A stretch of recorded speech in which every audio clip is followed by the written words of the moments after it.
Paano natin nalalaman na may hypertension ang isang tao? Gumagamit tayo ng to measure the blood pressure, we use the sphygmomanometer. And class, ano naman ang ginagamit natin para malaman natin yung temperature ng isang tao? Thermometer. Para malaman natin ang BP, gumagamit tayo ng sphygmomanometer. Para malaman natin kung ano ang temperature, gumagamit tayo ng thermometer. Pero paano natin malalaman kung ang isang tao ay mayroong sakit na mania, or may anxiety, or depression, or schizophrenia? Siyempre, para ma-diagnose ng mga psychiatrists and psychologists ang mga tao na may sakit na ganyan, kailangan merong basihan. May mga tao para malaman ng cholesterol, kinukuha na ng lipid profile, di ba? Pero wala namang kasing test sa dugo na pag mataas ng chemical na to ay meron kang schizo, walang ganyan.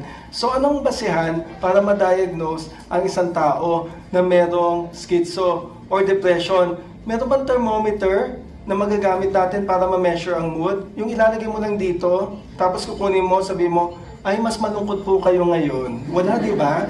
So class, kaya alam nyo, skill talaga ang pagiging nurse. Skill talaga yan dahil not very sharp ang observation ninyo. Dapat sharp kayo kapag tumitingin sa mga tao. Kasi walang thermometer na makakabasa ng sadness. Walang sphygmomanometer or device na makakabasa ng nararamdaman ng client natin. Ang ginagamit natin mga nurses, mata, tenga.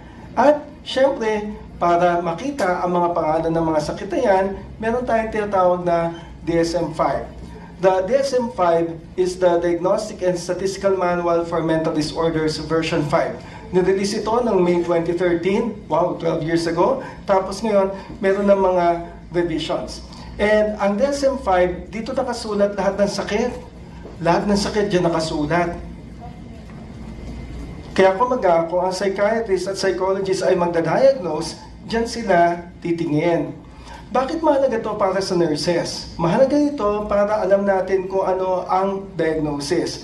And from the diagnosis, we are going to come up with nursing diagnoses that are appropriate to these mental health conditions.